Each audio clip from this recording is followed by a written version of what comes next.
laboratoire de biologie, physiologie, il y a tout ce qu'il faut. Et même mon avion d'Air France.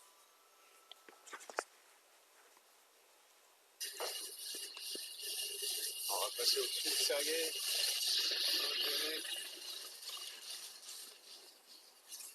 Voilà, une vue dans les toilettes de la station spatiale.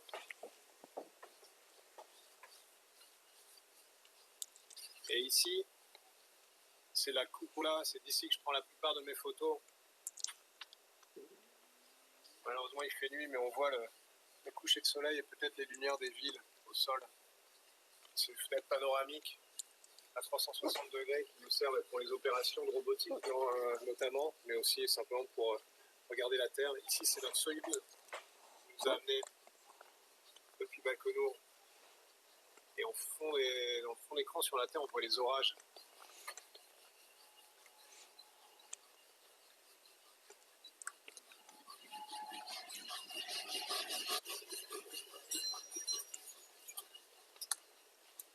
Chen et Peggy qui travaillent sur les scaphandres. I don't want to disturb, I'm just taking a few shots. Looking good.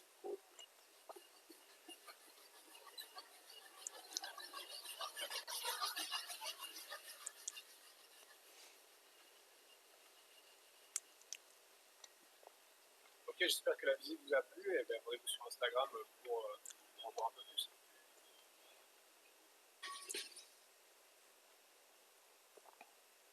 Qui annonce la session de FaceTube qui avait été reportée au 15 mai maintenant, qui s'est prolongée jusqu'au début du mois de juillet. Je vous invite à vous informer sur le site www.spacetube.eu pour voir tout ce qui est offert comme cadeau aux gagnants de ce concours de vidéo, voir les règles, vous enregistrer, voir aussi comment réaliser une vidéo et trouver des sujets d'inspiration pour traiter une petite question se rapportant au domaine de l'espace. Et je vous envoie l'adresse par chat. De dire votre nom, et comme ça vous posez des questions que vous voulez. Donc je vais présenter donc donc je vais, désolé pour ceux qui sont déjà là depuis un petit moment, je vais repasser la boucle des 3 vidéos. Voilà, Claudie Nuret et puis les 2 vidéos de l'ESA avec le Thomas Pesquet dans sa préparation et puis la visite de l'ISS. Je crois qu'on sera en transition pour la conférence ensuite. Merci.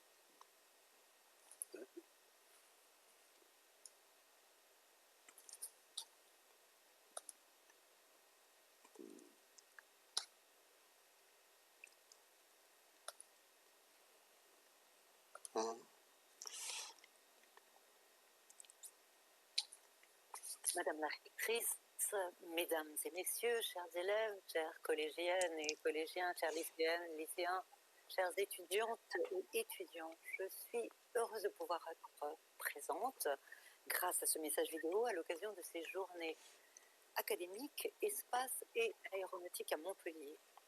Ces journées ont une très belle finalité, valoriser et sensibiliser à l'histoire et au patrimoine aéronautique et spatial et valoriser ainsi les sciences, les techniques et les technologies de l'air et de l'espace. Fais de ta vie un rêve et d'un rêve une réalité. Cette citation d'Antoine de Saint-Exupéry est en exergue du programme très riche, très dense, qui va vous être proposé tout au long de ces 2 journées. Le plus grand rêve de l'être humain n'a-t-il pas été de voler, de conquérir les airs, puis l'espace, d'aller toujours plus loin, aux confins de l'univers? Le mythe d'Icare le dévoile dès l'Antiquité.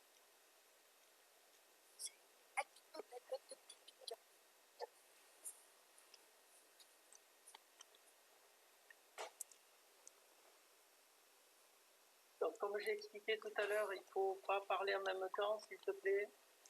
Donc il y a un élève qui a pris la parole, qui a ouvert son micro. Alors je veux bien un petit accident avant le démarrage de la conférence. Sinon, je vais être obligé de déplacer cette personne. Ce serait dommage. Donc, je pense que c'est un accident. Merci.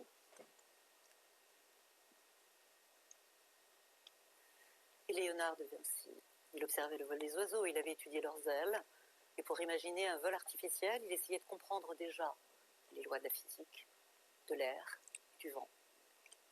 Ce rêve est devenu possible grâce aux sciences, à la physique, aux mathématiques, aux sciences des matériaux, à l'informatique et aux technologies de plus en plus pointues, mais aussi possible grâce à l'audace de celles et de ceux qui se sont aventurés au-delà des espaces connus, franchissant des limites, prenant des risques.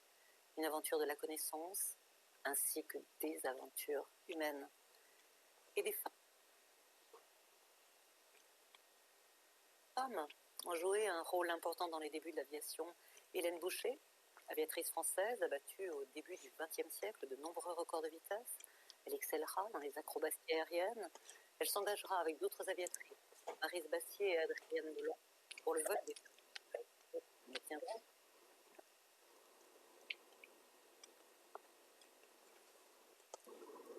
Donc Arthur, s'il te plaît.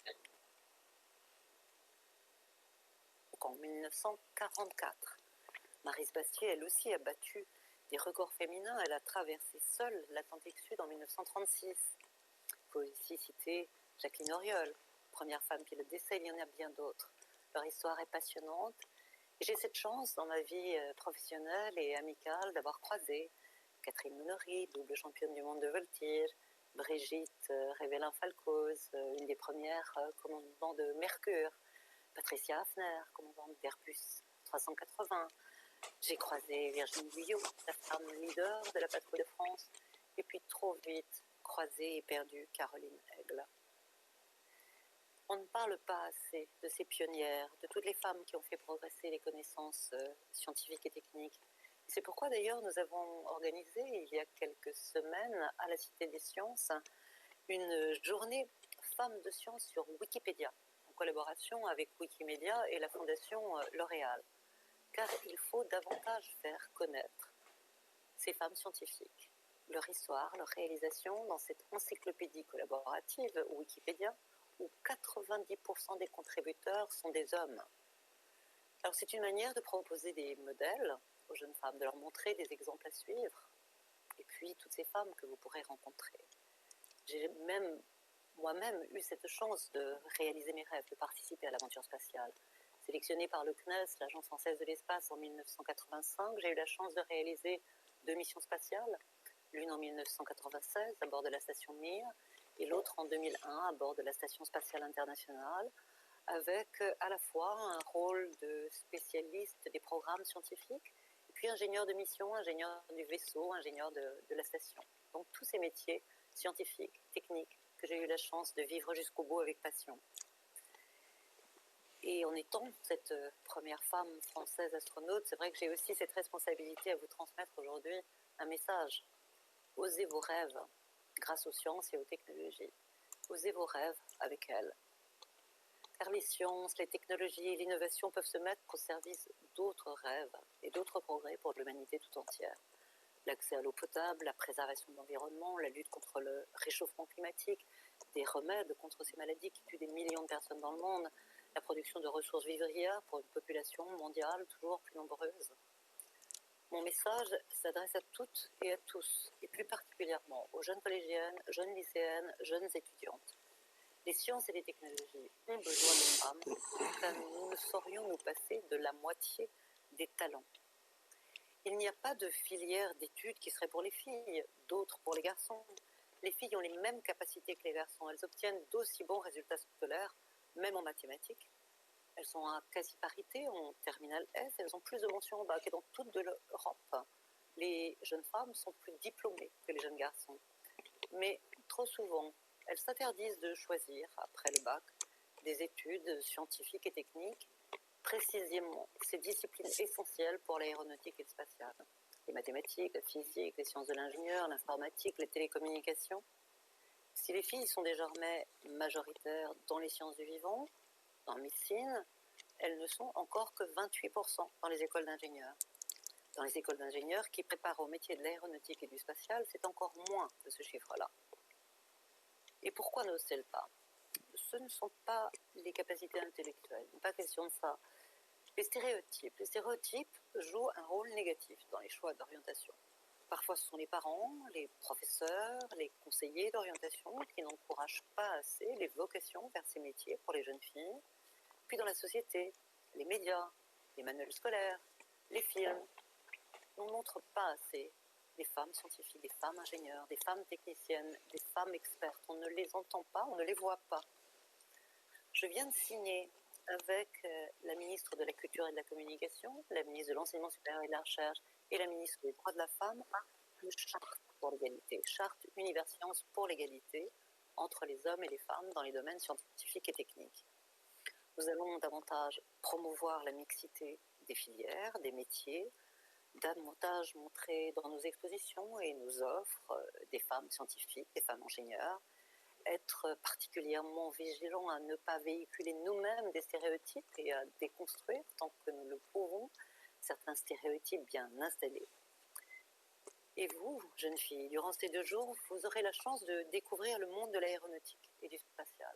C'est un monde très exigeant, un monde de défis, mais des défis qui sont particulièrement stimulants, avec des métiers passionnants, des environnements de travail extraordinaires. Ce sont de beaux métiers d'avenir. Les personnes que vous allez rencontrer en sont les témoins, ils le partageront avec vous. L'audace est nécessaire pour continuer à aller au-delà du connu et pour poursuivre ce rêve, commencé depuis les débuts de l'humanité, auquel vous, les filles, aussi bien que les garçons, pouvez contribuer sans vous brûler les ailes. Très bonne journée de travail à toutes et tous. Madame Larry. Voilà, donc comme j'avais indiqué tout à l'heure, c'était la présentation d'une vidéo réalisée par Claudie Aigneret pour nos journées académiques espace et aéro, qui ont lieu tous les ans et qui ont malheureusement été décalées au mois d'octobre 2020, en espérant pouvoir proposer en respectant les conditions sanitaires, bien entendu, un petit peu ce qu'on avait prévu. Voilà, donc je vais... Merci. Très bien. Bien, bonjour à tous. Donc, attachez vos ceintures. Nous partons vers la Lune et Mars, en particulier pour y construire des villages. Ou alors, nous allons envoyer tout notre village de la Terre, notre village global, vers la Lune et Mars. Bon, certains d'entre eux vont aller physiquement, mais la plupart seront là-bas virtuellement. Mais nous voulons engager tout le monde dans cette aventure. Donc, je suis Bernard Foin, je travaille à l'Agence spatiale européenne, donc je suis senior scientifique. Et je suis aussi le directeur d'un groupe international de l'exploration lunaire qui fédère des collaborations entre agences spatiales, industrie, académie, mais aussi nous voulons avoir beaucoup de jeunes. Nous avons donc un groupe de jeunes explorateurs lunaires et martiens qui se joignent à nous. Et d'ailleurs, sur cette première planche, vous pouvez voir la liste de certains de mes collaborateurs. Donc, c'est essentiellement des jeunes professionnels qui, chaque année, viennent faire des stages avec nous pour travailler sur divers aspects de notre programme.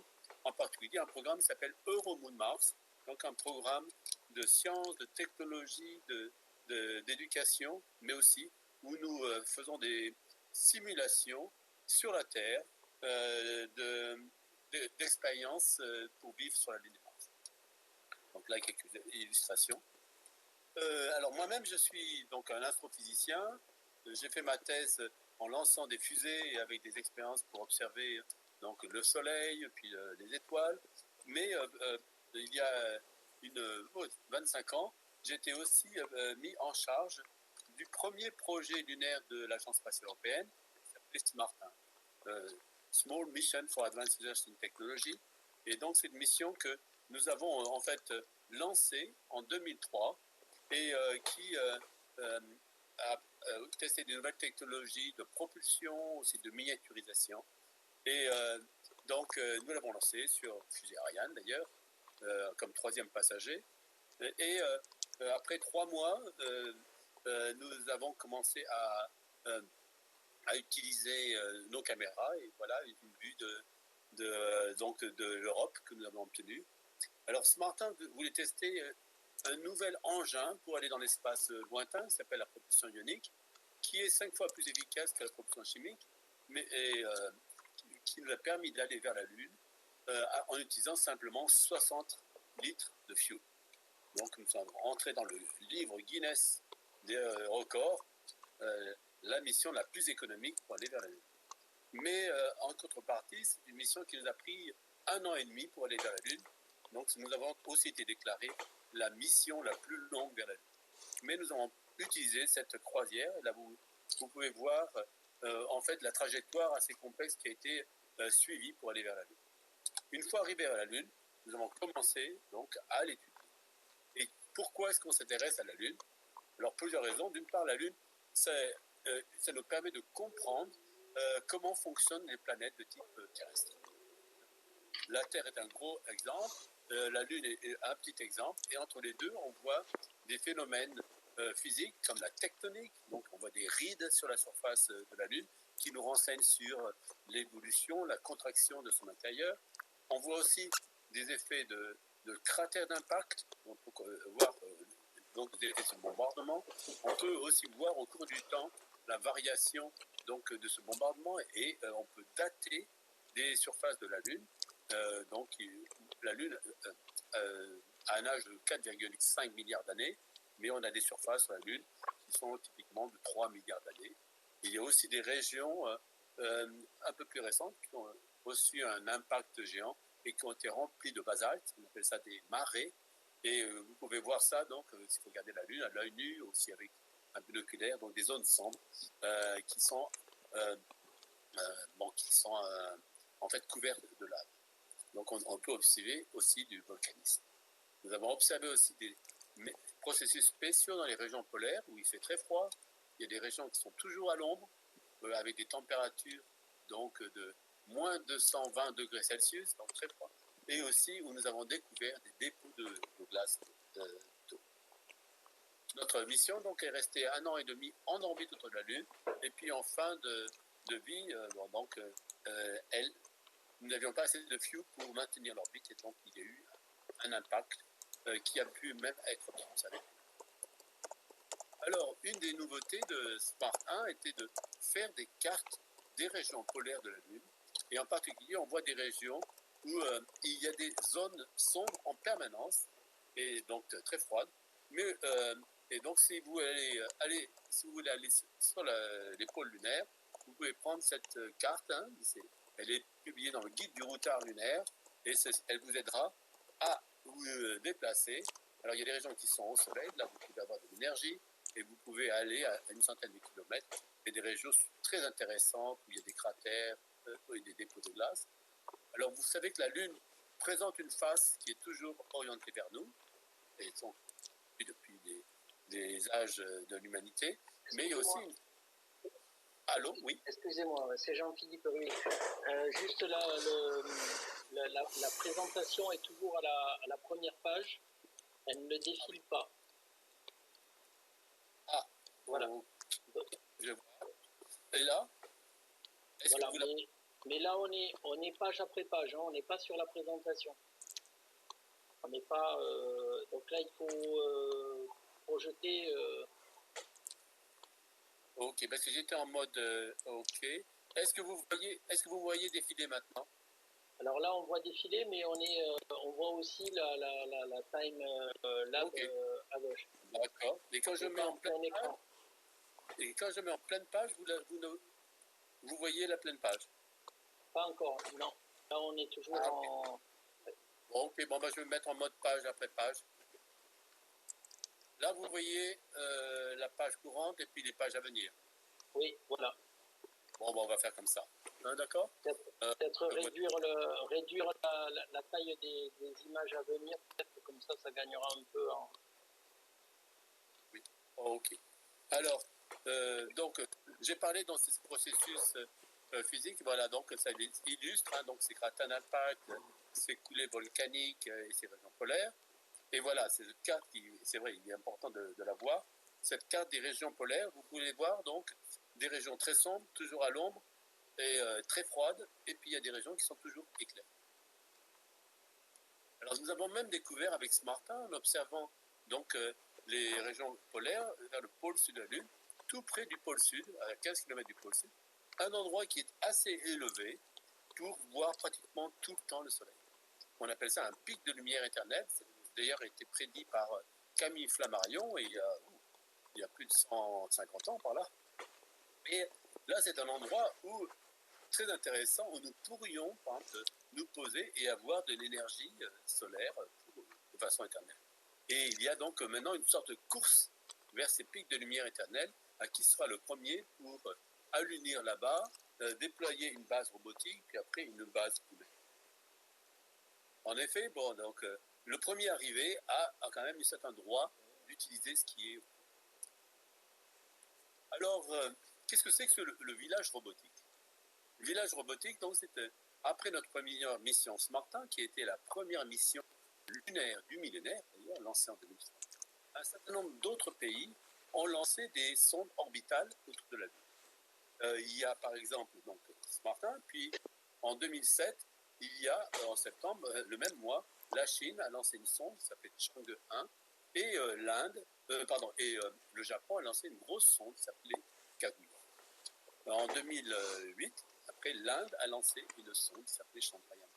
Donc vous avez vu tout un ensemble de sondes orbitales, et d'une certaine façon, il y avait une sorte de flotte orbitale, comme un village en orbite autour de la Lune, qui a dévoilé un nouveau visage de la Lune.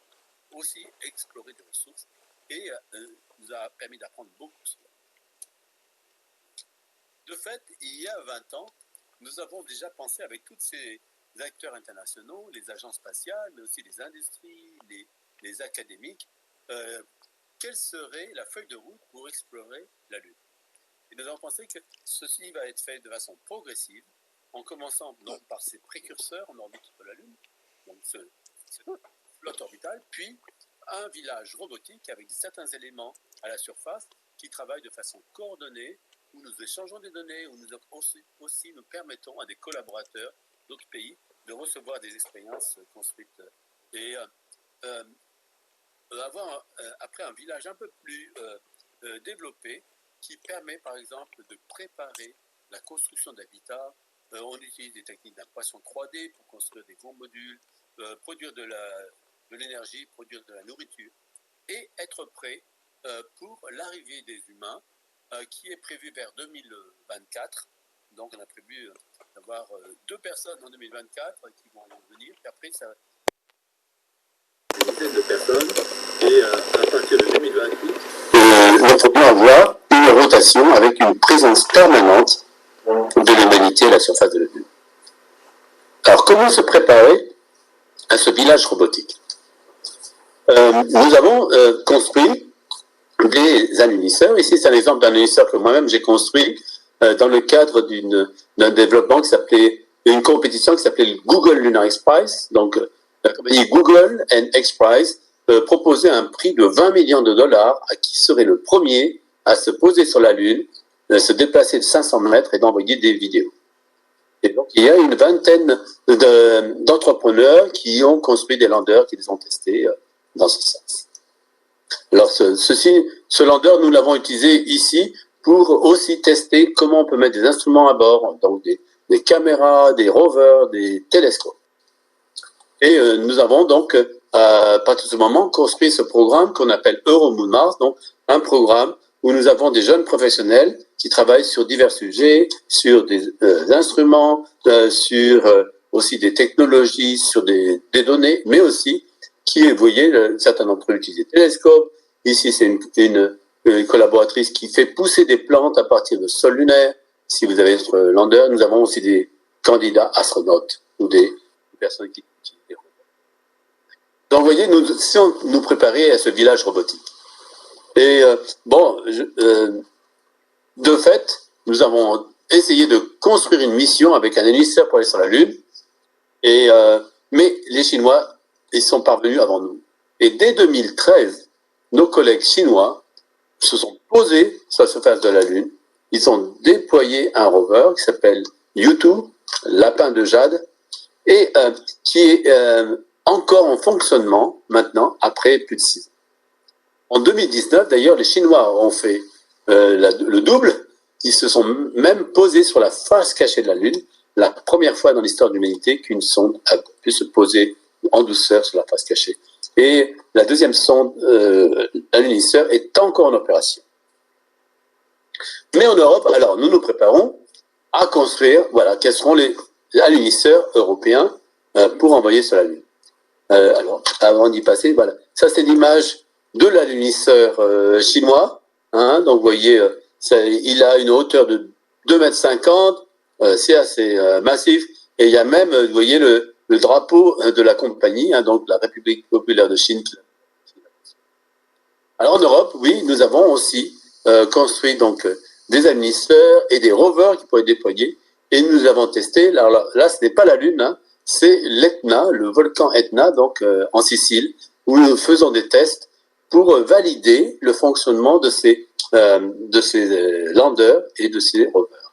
Alors ici, voilà, il y a une petite vidéo, j'espère que vous voyez le rover qui se déplace, voilà. Donc en fait, c'est deux rovers intelligents qui travaillent de concert et qui peuvent explorer et déployer des instruments. Et nous avons testé donc sur l'Etna avec qui a des cendres de volcaniques qui sont similaires à ce qui serait la surface de la Lune.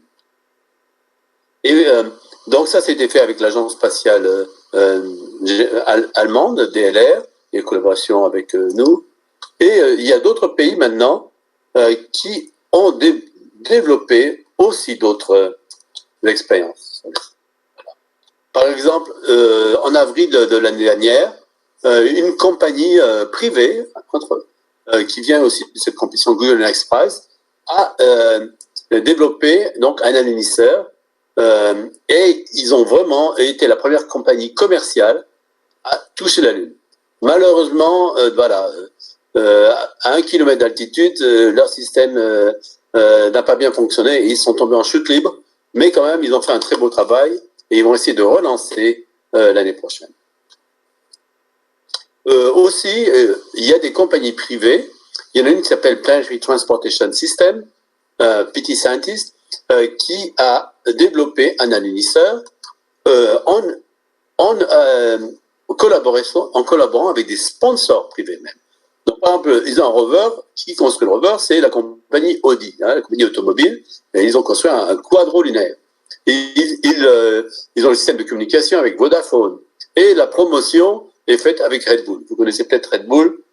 C'est très énergétique et aussi c'était une compagnie qui finance beaucoup d'activités donc sportives ou des compétitions. Si vous regardez dans les prochaines années, ce village lunaire que nous avons appelé de nos voeux il y a 20 ans est en train de se réaliser. Tous les ans, vous avez plusieurs missions qui sont envoyées sur la Lune. À la fin de cette année, il y a une autre mission qui va faire un retour d'échantillons avec les Chinois, après des compagnies commerciales. Les États-Unis aussi ont maintenant un programme de compagnies commerciales. Mais aussi pour les humains, donc il y a des développements où les États-Unis, la NASA et l'ESA ont développé une capsule qui ira vers la Lune en 2020 et qui en 2023 ira avec 4 astronautes, et dont l'un, j'espère, sera européen ou européenne. Et il est prévu qu'en 2024, les Américains, en collaboration avec nous, iront autour de la Lune, puis vont déposer 2 astronautes, incluant la première femme sur la Lune, et le prochain homme. Vous avez peut-être regardé combien d'hommes et de femmes sont allés sur la Lune. Bon, je vous pose la question. Il y a 24 astronautes qui sont allés autour de la Lune dans l'histoire, et il y en a 12 qui sont posés à la surface de la Lune. Mais simplement des hommes. Aucune femme n'y allait. Donc là, en 2020, il est temps de balancer tout ça et nous allons avoir un meilleur équilibre entre hommes et femmes. Alors en Europe, nous avons donc un programme d'exploration et avec 3 destinations principales. L'une s'appelle orbite basse, Léo, la Lune, donc à court terme, et Mars à plus long terme. Alors sur la Lune, notre vision est d'établir une présence durable à la surface de la Lune, donc aux alentours de 2028-2030. Donc là, vous avez, c'est une représentation de ce que pourrait être cette base lunaire autour de 2028-2030, donc avec certains modules, et puis pour augmenter le volume, on déploie des structures gonflables, hein, et puis on essaie de les recouvrir de sol lunaire pour protéger l'intérieur des radiations cosmiques et aussi des pluies de météorites. Et pour cela, on a regardé des techniques d'impression 3D. On utilise le sol lunaire avec des robots imprimantes à la surface. Car en fait, pour aller à la surface de la Lune, il y a des défis. D'abord, il faut arriver là-bas sain et sauf. Donc, il y a tout le problème des fusées. Et donc, il y a des fusées qui sont développées. Nous avons Ariane en Europe, mais aussi les Américains ont développé des fusées. En particulier, les compagnies SpaceX et Blue Origin ont déployé des fusées qui vont contribuer à l'alunissage d'humains en 2024. Il faut opérer à la surface, communiquer avec la Terre, survivre. Hein. En général, les astronautes aiment bien survivre. Donc, système de soutien-vie, recyclage donc de l'oxygène, de l'eau et nourriture. Et puis, il y a des technologies, comment se déplacer à la surface dans des véhicules pressurisés et puis utiliser les ressources. Et bien sûr, ce qui est un peu nouveau par rapport à l'exploration de l'époque Apollo, ce n'est pas seulement seulement le gouvernement qui va financer ça, il va y avoir aussi des partenaires privés, des usagers, et là, on pense que 80% du financement pourrait venir de ces usagers, et donc il faut satisfaire les besoins des usagers, mais aussi nous essayons de pousser pour donc une exploration et une utilisation de la Lune qui va servir à un plus grand nombre, donc à toute l'humanité, pour développer la science, la technologie, mais aussi des services économiques et même de l'éducation et de l'inspiration. Alors, à notre mesure, ici avec notre programme d'étudiants de Eurum Mars, nous avons aussi développé un module, une petite base habitée, où j'enferme mes étudiants pendant quelques heures et ils vivent dedans comme s'ils étaient sur la Lune. Donc là, vous voyez, c'est l'intérieur d'un module. Ça ressemble un petit peu à l'intérieur de la station spatiale, hein, que vous avez pu visiter avec Thomas Pesquet. Alors là, donc c'est 4 étudiants super-héros d'ailleurs qui étaient venus travailler avec moi. Ils ont des microscopes pour analyser les échantillons. Ils ont une imprimante 3D. Si vous êtes sur la Lune et vous avez oublié un vis, vous n'allez pas attendre 5 jours qu'on vous l'envoie. Hop, vous allez imprimer les choses qui vous manquent. Alors, un autre programme que nous avons conduit est un programme de simulation sur le terrain où nous avons donc des astronautes, notre alunisseur, des robots, et nous avons testé tout cela. Donc là, vous voyez un exemple d'un astronaute qui, sur la Lune, est en train de dépanner des instruments à la surface lander. Ça, en fait, donc, ça a été fait lors d'une campagne analogue dans un site volcanique qui était à proximité de chez nous, qui était dans la région volcanique de Eifel, donc une région qui était explosive il y a 10 000 années, mais donc on peut encore y accéder. Et on teste donc les instruments dans des conditions similaires à ce qui serait sur la Lune.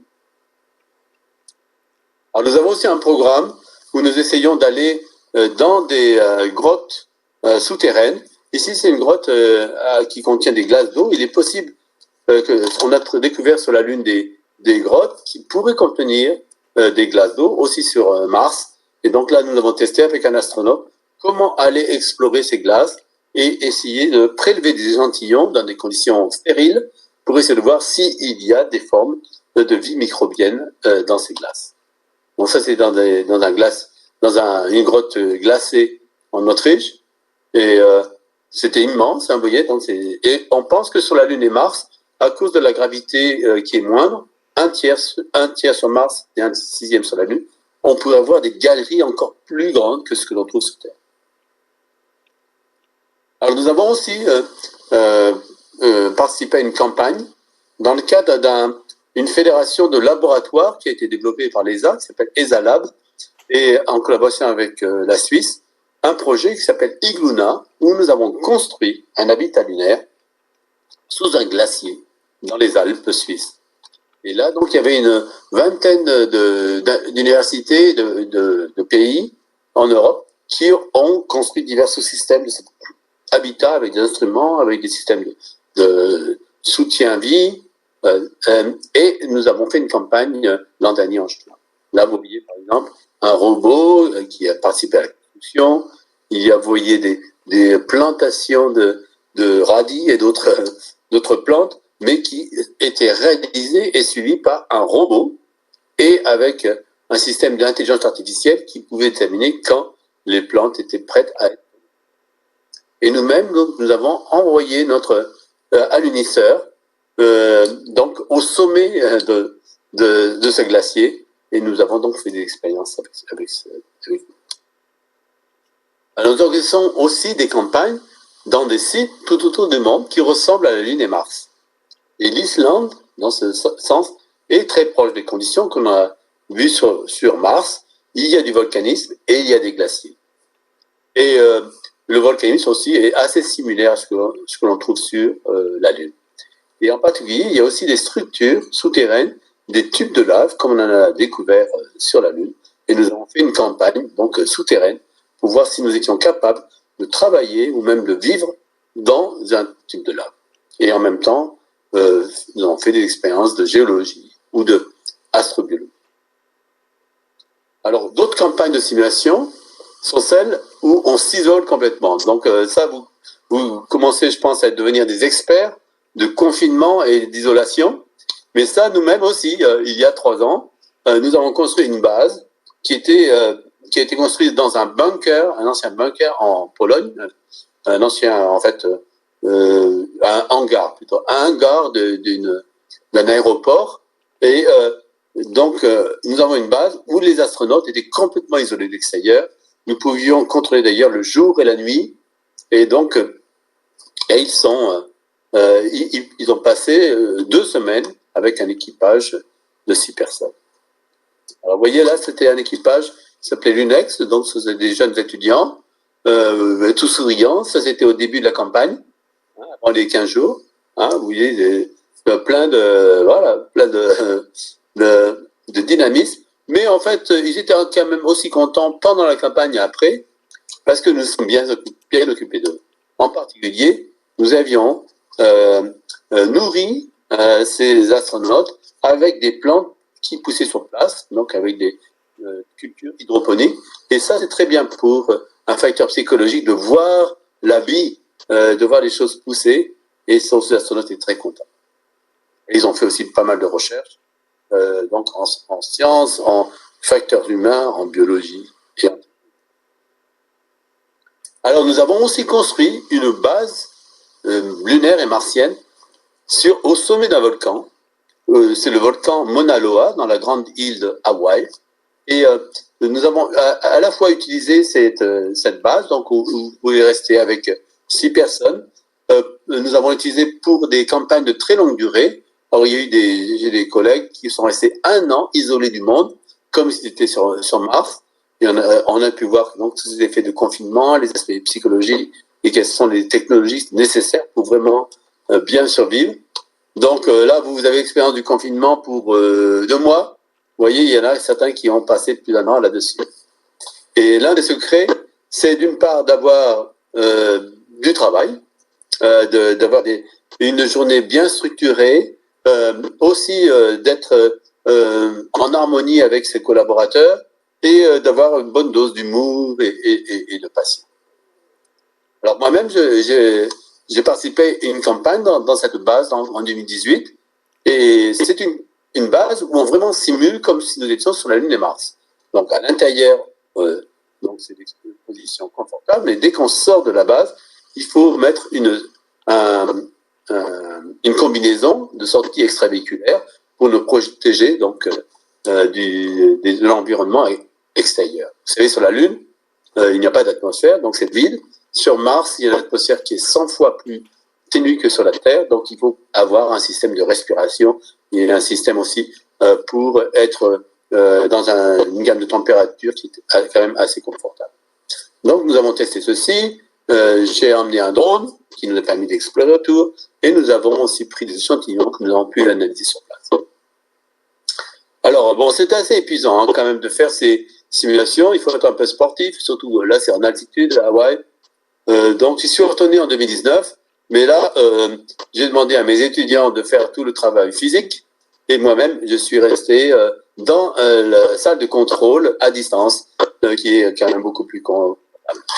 Et donc là, vous voyez, on a un accès direct depuis la station de contrôle à ce qui se passe sur la Lune et Mars.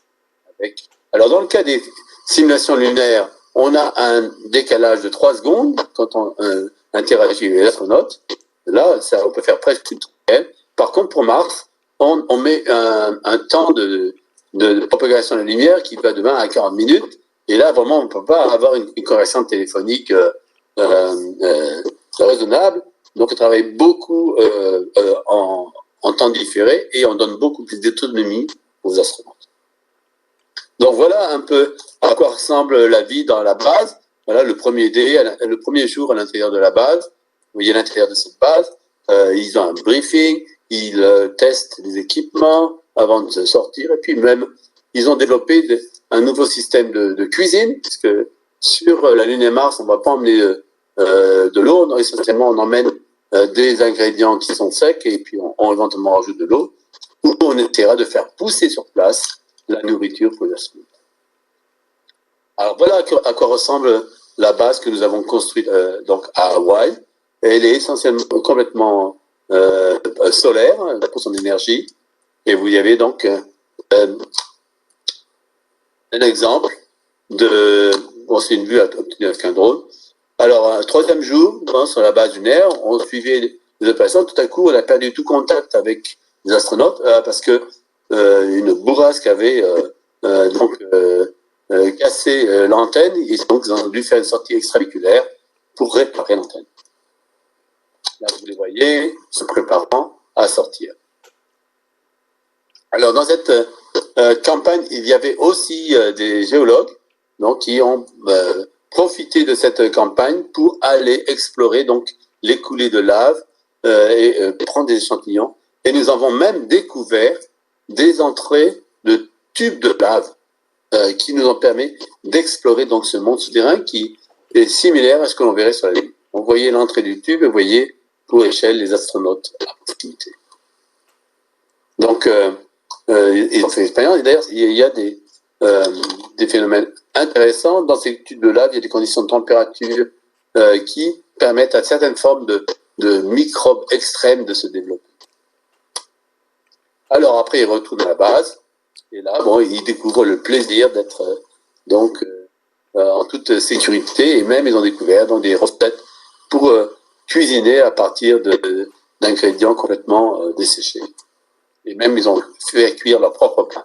Peut-être que certains d'entre vous le font maintenant dans ces conditions de confinement. Voilà mes étudiants en géologie qui prennent des échantillons, qui les cassent avec le marteau du géologue et qui identifient donc les meilleurs. Alors même d'ailleurs, dans cette dernière campagne, il y avait donc 6 équipages sur la Lune. Puis nous étions sur la base de contrôle et nous avons eu la visite d'un vrai cosmonaute qui est allé sur la station spatiale. Vous le voyez, là, il s'appelle Oleg Artemiev. Et puis nous avons aussi un bon collègue qui est l'inventeur du jeu Tetris. Je ne sais pas si vous avez joué au jeu Tetris.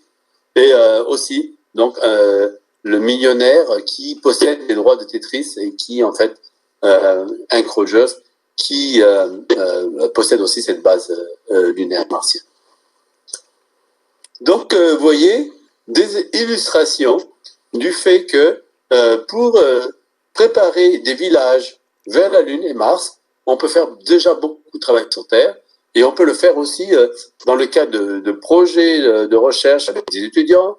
Même, nous avons travaillé avec des écoles, donc si vous êtes intéressé, vous pouvez aussi nous contacter et on peut vous donner aussi des possibles contributions à ce programme, à la fois sur les aspects de préparation en village robotique, pour travailler donc sur des systèmes de rovers, des systèmes d'instruments, systèmes d'extraction des ressources ou expériences de sciences de la vie, ou même nous avons organisé des classes, alors c'est pas des classes vertes, c'est des classes lunaires où on emmène les étudiants donc sur des volcans et ils peuvent voir à quoi ressemblent les conditions que l'on trouve sur la Lune et Mars.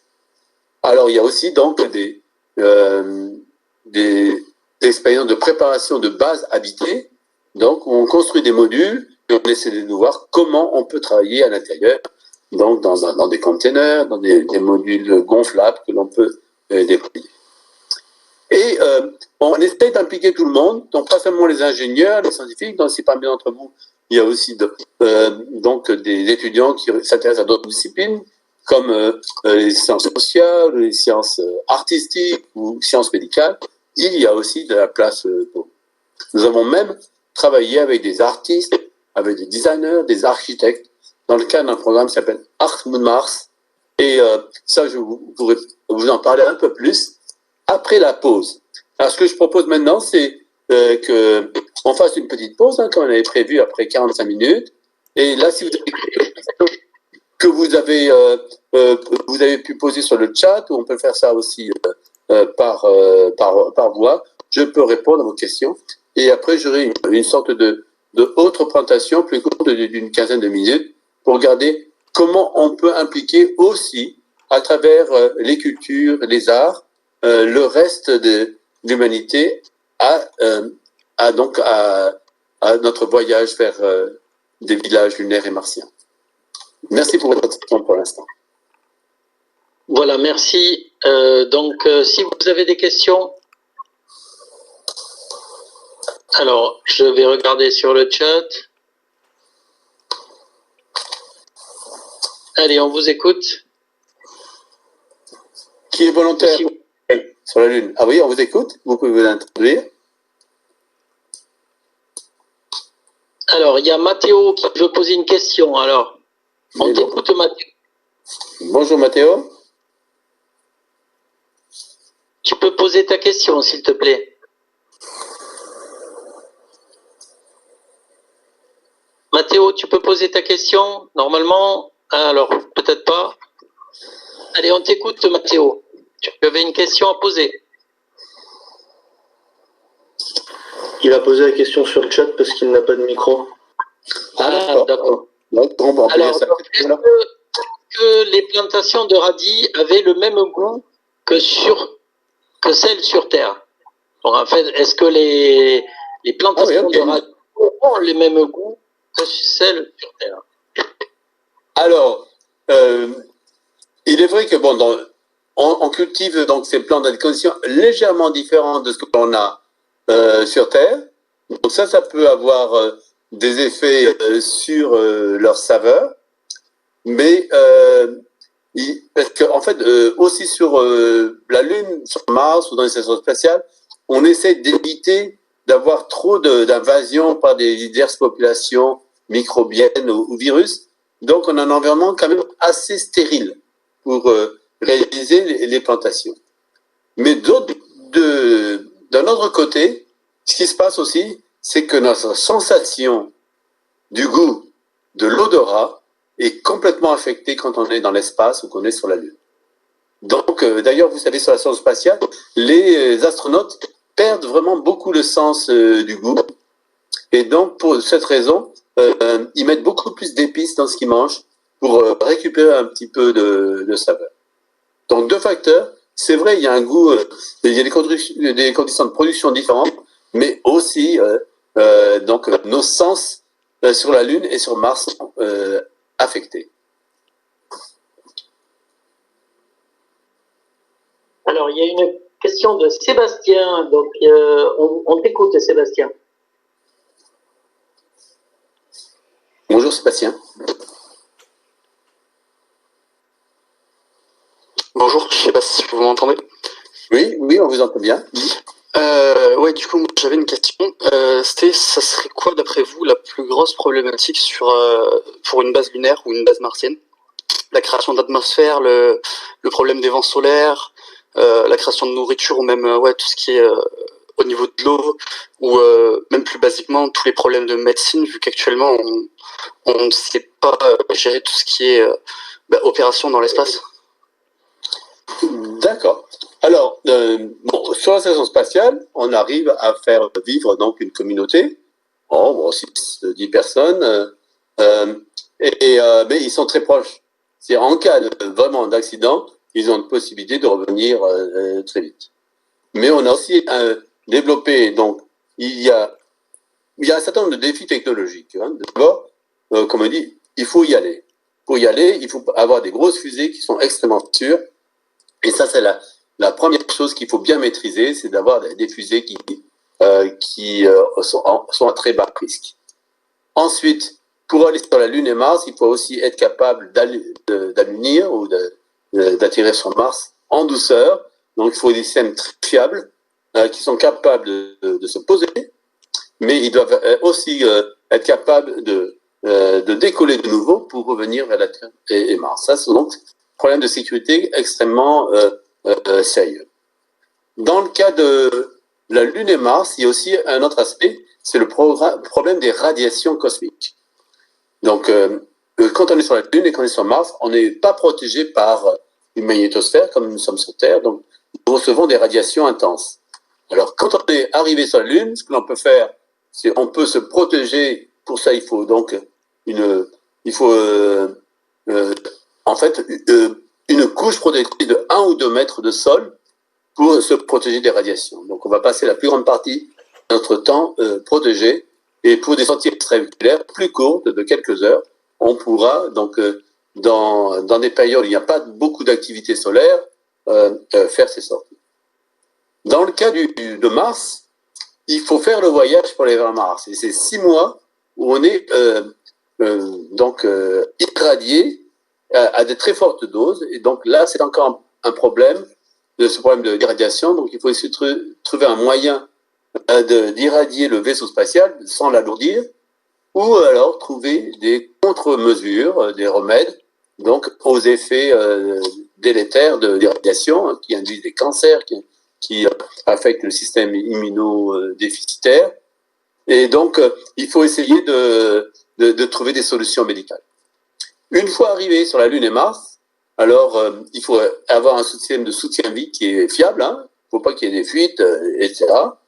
Et de façon que ça soit durable, il faut trouver à utiliser au mieux les ressources qui sont à proximité. Donc, extraire par exemple l'oxygène de l'eau ou des roches, avoir de l'eau et faire pousser des plantes. Ce sont les défis techniques les plus principaux. Après, il y a le problème aussi d'isolation, de distance. Mais là, on essaye justement de faire des simulations pour trouver donc des personnalités qui ont le profil psychologique, qui au début seront requis pour faire ces expériences de confinement. Mais maintenant, vous êtes tous devenus experts en confinement, donc vous avez déjà obtenu votre premier certificat pour postuler pour devenir astronaute. Merci. Une question de Manicom. Est-ce que vous pouvez poser votre question? Bonjour Manicom. Bonjour, voilà Manicom. Donc, je voulais savoir, puisque concernant la propriété, l'acte de propriété des différents États, puisque beaucoup de pays veulent s'implanter sur la Lune, mais vous avez dit donc que les Chinois donc commencent à occuper pas mal d'espace et que tout le monde veut occuper le pic de lumière éternel. Alors, comment on va répartir les actes de propriété? Est-ce que la Lune appartiendra à tout le monde ou bien pour l'instant on n'a pas encore réfléchi aux lois pour décréter quelque chose? Merci. Très bonne question. Alors, de fait, on s'est posé la question il y a 45-50 ans, donc au début de la conquête spatiale. Et là, il y avait une très forte crainte que certains pays utilisent l'espace pour développer donc en fait des armes, même des armes de destruction massive. Et donc, il y a eu une sorte de prise de conscience qui a fait que les pays, pratiquement tous les pays du monde, ont développé un traité qui s'appelle le traité de l'espace lointain, Outer Space Treaty, où ils se sont mis d'accord pour, d'une part, interdire la militarisation de l'espace et aussi interdire donc la propriété sur la Lune et Mars ou dans le système solaire. Donc ils ont dit que personne où nul pays ou nulle personne ne peut être déclaré propriétaire à la surface de la Lune ou de Mars. Alors ceci a permis de désamorcer tout ce qui aurait pu être voilà, des guerres de conquête de territoire. Il y a aussi une clause, on n'a pas le droit d'avoir d'armes de destruction massive sur la Lune. On n'a pas le droit d'avoir d'activité militaire sur la Lune. Mais alors, on peut se poser sur la Lune. Et si on se pose sur la Lune, donc, les autres pays ont un droit de regard sur ce que l'on fait, ce qui permet de vérifier qu'on ne développe pas des armes, etc. Donc, si on se pose le premier sur la Lune, on a le droit d'usage et on doit permettre aux autres de visiter nos installations. Mais c'est vrai qu'une fois qu'on est posé sur la Lune, on a un certain privilège parce qu'on a ce droit d'usage et on a donc, on peut dire, je ne possède pas le terrain, mais je peux exploiter le terrain. De la même façon qu'il y a un droit des océans profonds où personne ne possède les océans, c'est un domaine international, mais on a le droit d'aller pêcher là-bas. Donc il y a pour l'instant cette législation qui, heureusement, nous protège donc du développement militaire ou d'armes de destruction massive. Après, il y a certains industriels qui voudraient modifier cette loi, réouvrir ce traité et permettre à des compagnies ou à des personnes de posséder la surface de la Lune. Et ça nous effraie parce que ça pourrait être une boîte de Pandore où ça pourrait développer des situations d'agression. Donc pour l'instant, j'aime beaucoup le traité de l'espace Outer Space Treaty qui nous protège de ces écarts et qui est quand même assez adapté pour permettre l'exploration ou permettre aux divers pays d'être impliqués ou divers acteurs. Alors il y a un autre traité qui avait été proposé qui était même plus généreux que le traité de l'espace lointain, qui s'appelle en fait le traité de la Lune, et qui disait que si par exemple quelqu'un va sur la Lune et exploite des ressources, le bénéfice de ces ressources doit être partagé avec l'ensemble de l'humanité. Alors c'est très généreux. La France d'ailleurs a signé ce traité, mais il y a très peu d'autres pays qui ont signé ce traité. Donc en fait les autres pays en général faire aller là-bas, exploiter des ressources pour leur propre bénéfice, mais sans les partager avec tous. Donc pour l'instant ce traité a très peu d'applications puisqu'il y a seulement une dizaine de pays qui l'ont signé.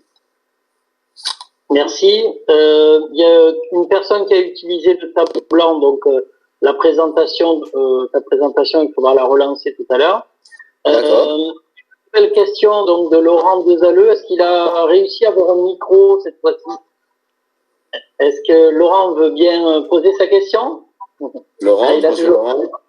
Ça, c'est le professeur qui n'ont pas l'argent pour acheter des micros, c'est terrible. C'est mon collègue de travail.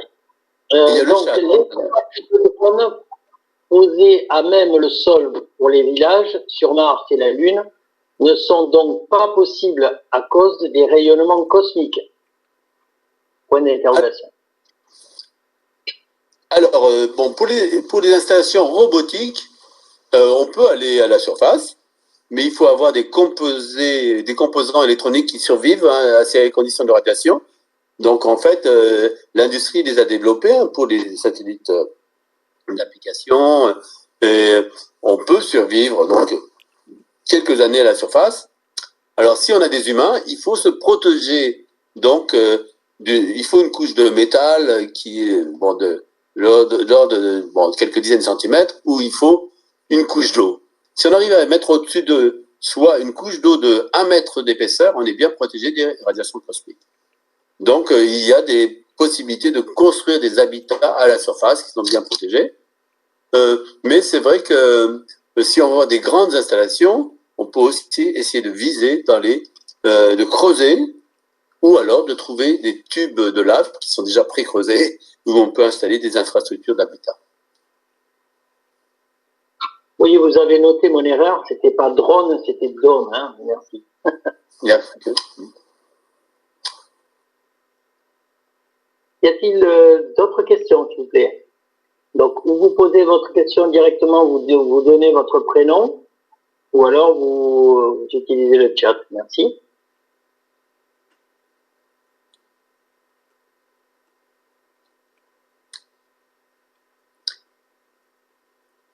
Alors moi, j'aimerais bien poser une question. Hein. Donc, quels sont les volontaires pour aller sur la Lune et Mars? Et puis aussi, donc, ceux qui ne sont pas volontaires, ce sera bien aussi d'avoir votre participation pour aussi promouvoir notre campagne donc, de simulation. On essaie d'apprendre sur la Terre à vivre sur la Lune et Mars, mais aussi on essaie de partager donc, aussi avec les jeunes cette expérience pour parler de science, pour parler de technologie et aussi tous les facteurs humains. Après, il y a eu une question de Martine. Martine, si vous voulez, on vous écoute.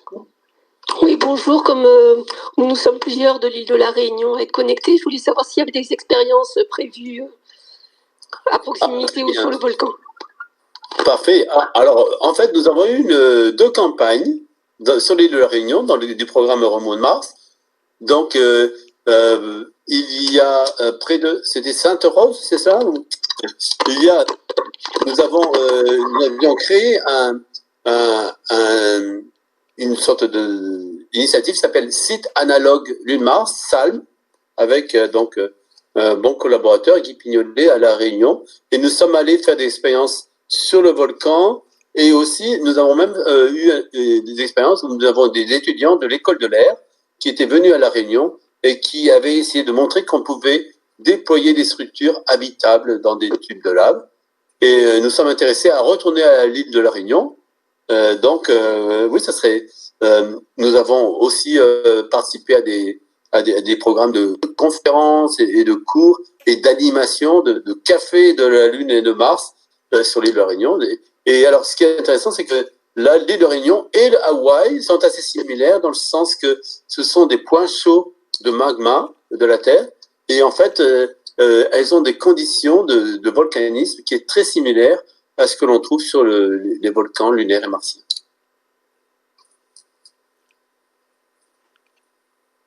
Merci. Une autre question de Paillard, s'il vous plaît. Est-ce que vous avez le micro? Oui, bonjour. Je me demandais si un jour le tourisme serait possible pour aller sur la Lune. Alors, vous savez, il y a des touristes spatiaux déjà, hein, qui ont acheté leur billet en orbite sur la station spatiale. Bon, c'était assez cher, hein, c'était 40 000. Il va se développer le tourisme suborbital où pour un coût de l'ordre de 150, 200 000 euros, vous pourrez faire une parabole de 15 minutes. Mais on envisage aussi de tourisme autour de la Lune. Il y a par exemple donc un groupe avec un milliardaire japonais qui a pris son billet et qui a invité 6 amis. En fait, c'est un artiste d'ailleurs. Et il a réservé une capsule de SpaceX pour aller autour de la Lune. Et on envisage aussi éventuellement d'avoir des touristes qui pourraient aller à la surface de la Lune.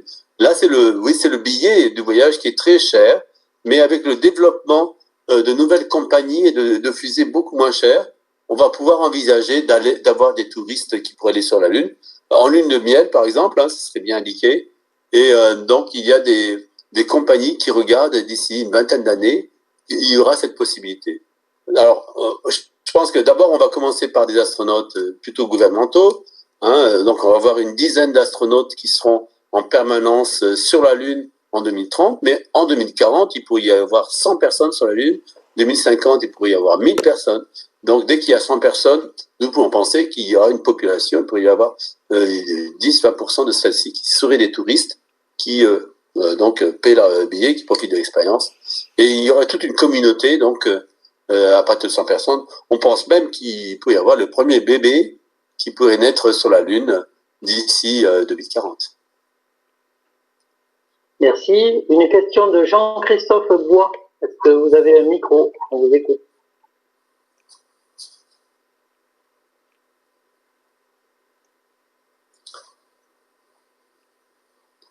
Donc, Jean-Christophe Bois. Jean-Christophe, bonjour. Alors, la question, est-ce qu'une machine de construction 3D de modules habitables est à l'étude ou existe déjà? serait-il possible à partir de matériaux prélevés sur place et agrégés? D'accord. Alors, des techniques d'impression 3D, nous avons déjà utilisé des petites imprimantes 3D, nous avons fait fonctionner dans la station spatiale, mais nous avons aussi testé sur Terre, en utilisant donc de la poudre volcanique similaire à celle de la Lune, la possibilité d'imprimer donc des plus grosses structures, ça peut être des blocs qui pourraient servir à des habitats. Donc nous avons démontré cette possibilité. Alors il y a plusieurs techniques où on peut faire fondre aussi ces cendres volcaniques et donc les transformer en verre. Et donc on a testé sur Terre que ces techniques pourraient fonctionner à la surface de la Lune.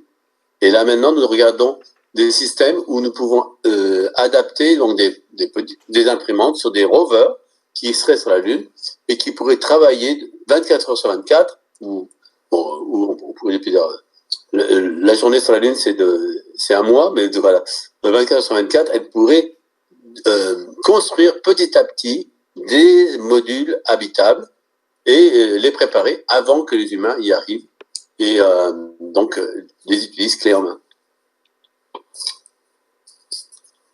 Avez-vous d'autres questions?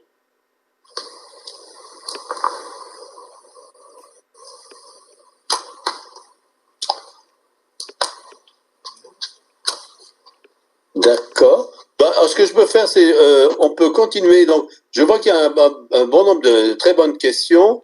Donc, justement, comment partager avec plus de personnes justement cette aventure des villages sur la Lune. Et ce qui est important, c'est de voir comment on peut impliquer. Oui, comment on peut impliquer le reste des citoyens. Et donc, je peux terminer.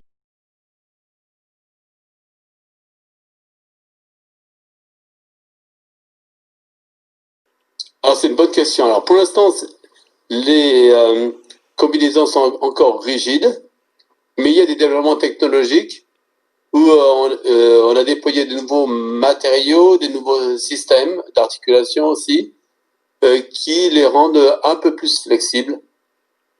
Alors, nous-mêmes, pour nos simulations, sur la base de ces progrès, si nous nous plaçons dans l'échelle de temps de 10-20 ans, nous pensons que les combinaisons vont être beaucoup plus flexibles. Il y aura donc diverses couches qui sont même le corps.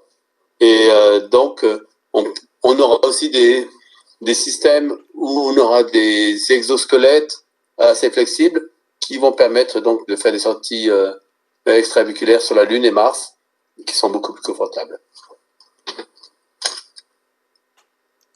Une autre question de Thibaut. Est-ce que Thibaut a le micro et est-ce qu'il veut poser sa question?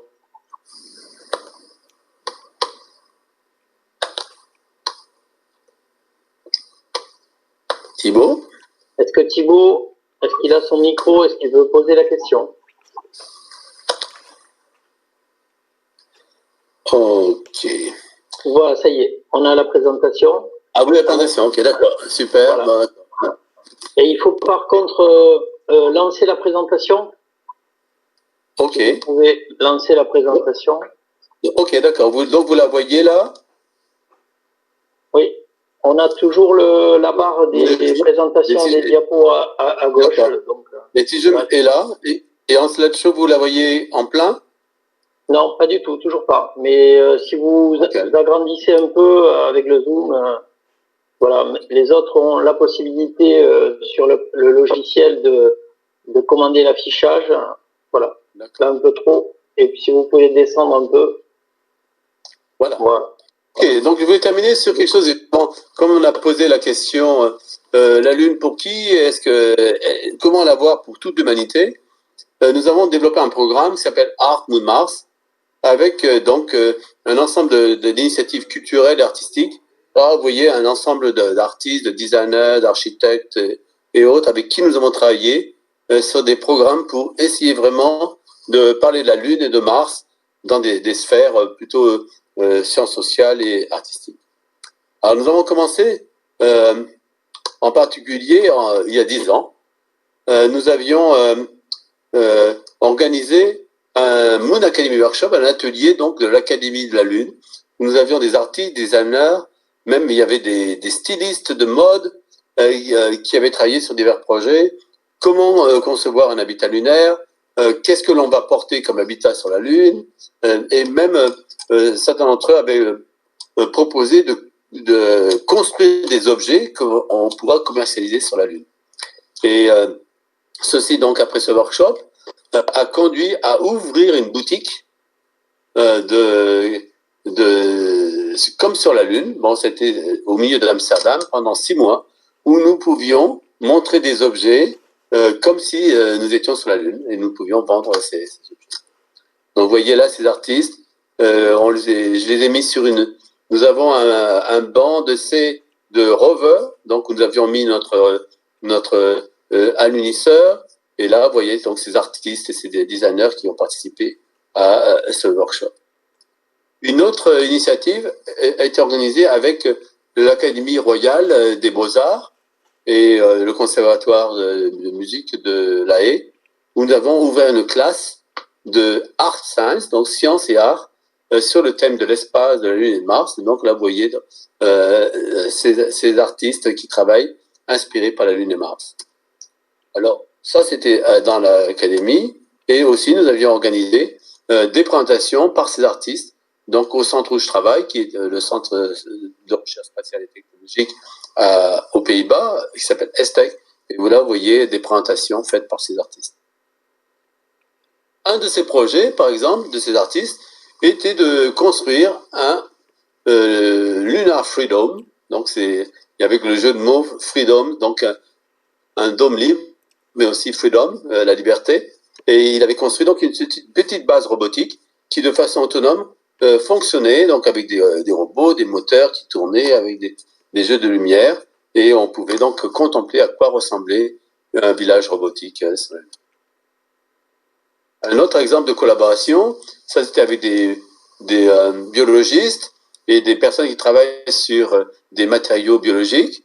Et là, on avait développé ces matériaux, on a même développé des applications d'impression de ces matériaux biologiques avec des applications qui pourraient être sur la Lune. On peut donc imprimer des aliments ou aussi imprimer des tissus, etc. Un exemple d'autres projets artistiques et scientifiques est de faire pousser donc des sortes de moisissures qui survivent très bien en fait d'ailleurs à la surface de la Lune et des lichens qui se développent, et on a pu montrer en les exposant dans l'espace qu'elles survivent dans des conditions très très sévères, et même, on a même regardé maintenant des applications où on pouvait donc faire pousser ces moisissures sur des structures sur la Lune et après les utiliser comme matériaux de construction. Alors, un autre type de projet, on a fait avec l'Académie des arts appliqués à Rotterdam. Donc ça, c'était un atelier qui s'appelait l'espace et la place. Et donc, vous voyez, cette Académie des arts appliqués, ils ont toutes les techniques possibles, donc de matériaux, de textiles, d'impression, d'électronique, d'art, de médias. Et ils ont travaillé donc sur le thème, ils ont appelé ça Roi de la Lune. Donc, ils ont développé donc des œuvres d'art inspirées par la Lune. Puis, une autre année, ils ont fait le Roi de Mars. Là, donc, voilà des exemples d'ateliers où vous avez des artistes qui interagissent avec des scientifiques et des ingénieurs. Aussi, parfois, nous invitons des artistes à jouer de la musique dans nos salles, nos salles d'exposition de modules spatiaux. Ici, vous avez vu la présentation de Thomas Pesquet dans le laboratoire spatial européen Columbus. Là, nous avons donc une copie conforme de ce module Columbus à l'ESTEC où je travaille. Et on peut même entrer à l'intérieur et on essaie de familiariser avec la position des divers équipements à l'intérieur du module, et on essaie de penser qu'on est presque en situation de microgravité. Alors, nous avons aussi des événements que nous organisons pour le public. alors nous appelons ça le télescope lunaire sociologique, où nous emmenons des télescopes et nous les mettons au centre d'une ville et nous regardons avec la lune, les étoiles, le ciel, et nous, en faisant profiter les habitants, à un endroit assez propice pour mettre ces télescopes sociologiques lunaires, c'est à l'entrée des discothèques. À l'entrée des discothèques, parfois vous avez des grandes queues d'attente, eh bien on leur montre la lune, et puis là, donc ça leur fait passer le temps avant d'entrer dans les discothèques.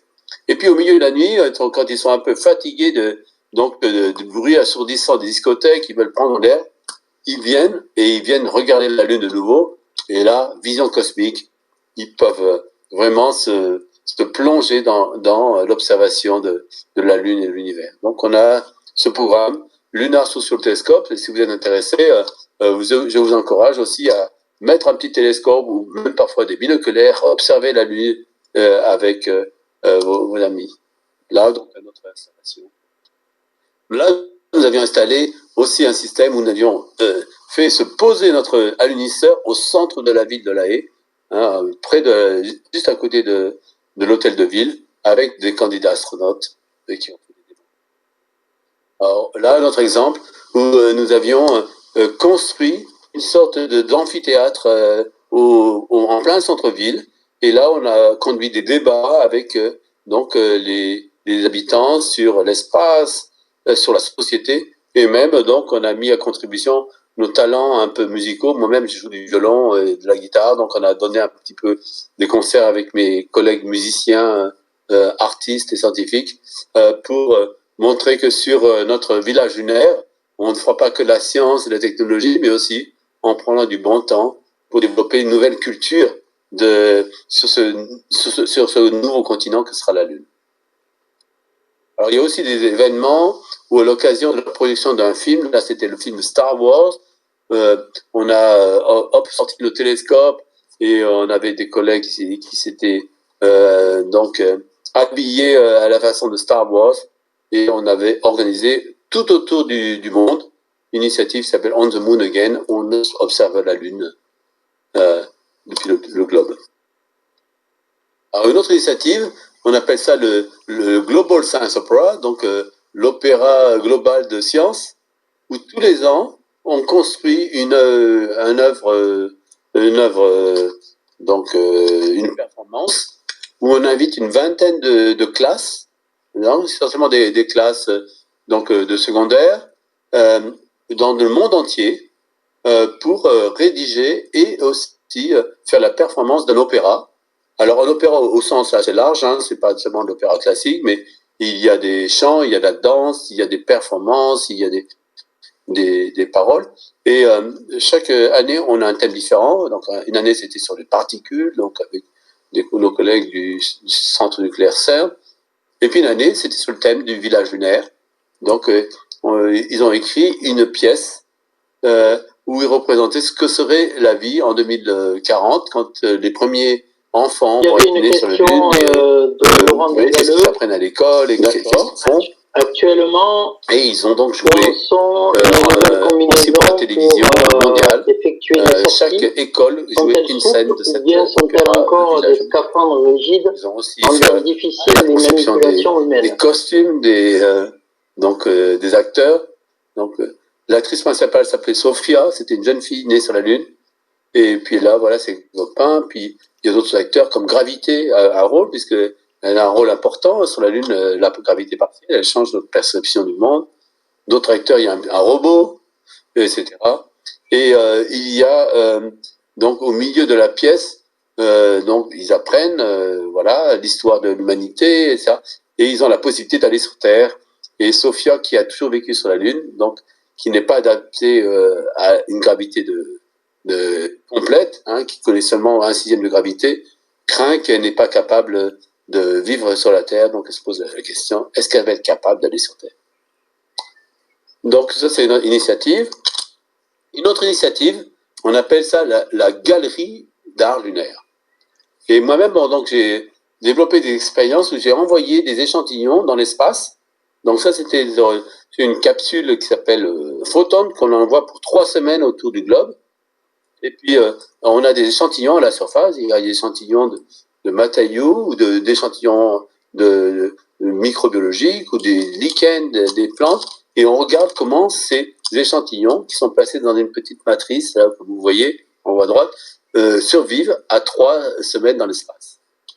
Et donc, après 3 semaines, on les récupère à la surface de la Terre, donc cette capsule qui rentre à moitié brûlée, mais l'autre partie est bien protégée. Et nous avons aussi développé cette expérience sur la Station spatiale internationale, donc des astronautes qui ont mis notre expérience pendant 1 an et demi en dehors, ils l'ont ramené sur Terre, et nous avons pu voir qu'il y a certains organismes vivants qui arrivent bien à survivre dans l'espace.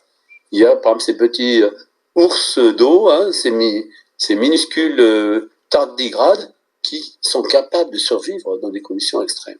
Les lichens, les champignons survivent bien. Et donc on a regardé, on pourrait aussi envoyer ce type d'installation à la surface de la Lune avec divers échantillons, mais on s'est dit, et pourquoi limiter à des échantillons par des scientifiques? On pourrait ouvrir et demander à des artistes aussi de proposer des œuvres d'art que l'on peut envoyer à la surface de la Lune. Alors, si vous voulez envoyer quelque chose sur la Lune, vous pouvez me contacter. Ce que j'ai demandé à des compagnies qui construisent donc des alunisseurs comme le nôtre. Là, c'était notre expérience qui flottait dans l'espace. Hein, vous voyez donc, c'est certains organismes vivants dans cette matrice.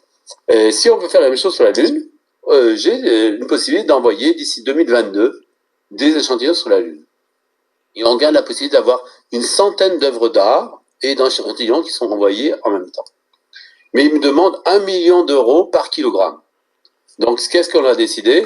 On va envoyer, oui, c'est 100 échantillons, mais on va les miniaturiser et chaque échantillon aura une taille de 1 cm. Et donc, on a créé une sorte de petite galerie d'art qui a un carré de 10 par 10 cm avec 100 cases. Et dans chacune des cases, on peut mettre une petite œuvre d'art. Et si vous êtes intéressé avec votre école ou avec vos collègues, si vous voulez contribuer, vous pouvez faire des propositions de concepts et vous pouvez regarder sur le site web moongallery.eu si vous voulez entrer dans cette compétition.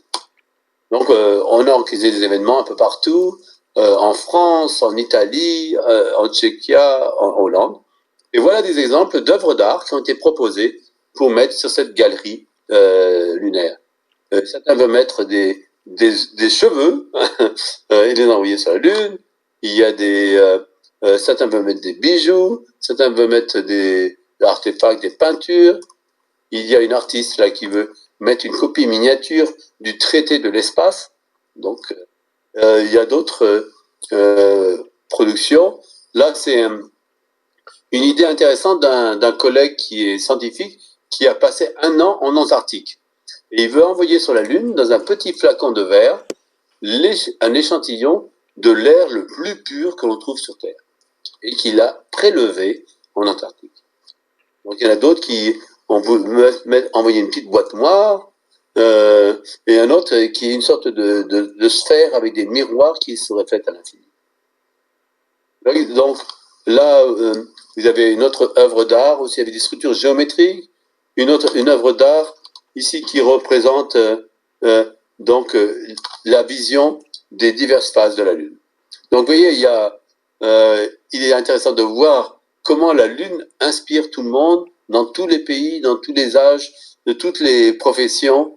Et donc si vous avez un message que vous aimeriez envoyer sur la Lune, vous pouvez le soumettre. Donc l'adresse moongallery.eu. Nous avons aussi un comité, hein, donc qui au niveau mondial, développe justement cette idée de comment utiliser l'espace pour des raisons culturelles pour toute l'humanité. Et donc, si vous êtes intéressé par ce comité, il s'appelle Itacus. Et j'en suis le président. Et là, vous voyez un exemple de ce comité, donc avec des représentants de tous les pays, de tous les âges, avec une bonne balance aussi des intérêts. Et donc, c'est comme ça que je voudrais terminer ma présentation en disant que oui, le village sur la Lune et Mars, c'est pas simplement quelques astronautes qui sont éloignés et isolés de tous, mais c'est peut-être une initiative qui peut nous permettre, comme humanité, d'avoir développé des bénéfices de connaissances, faire plus de sciences, développer des technologies, développer des moyens aussi d'aller vivre sur la Lune, survivre, exploiter les ressources, même développer une nouvelle économie, développer aussi des possibilités d'emploi pour les jeunes et de toute façon avoir un moyen d'inspirer le public, d'éduquer tout le monde et même éventuellement d'avoir une sorte de renaissance de notre civilisation en sortant un petit peu du berceau de notre planète. Je vous remercie pour votre attention. Merci beaucoup. Alors, c'est la dernière partie questions-réponses. J'avais une question de Jean-Christophe Bois. Est-ce qu'il a la possibilité de poser sa question? D'accord, Jean-Christophe.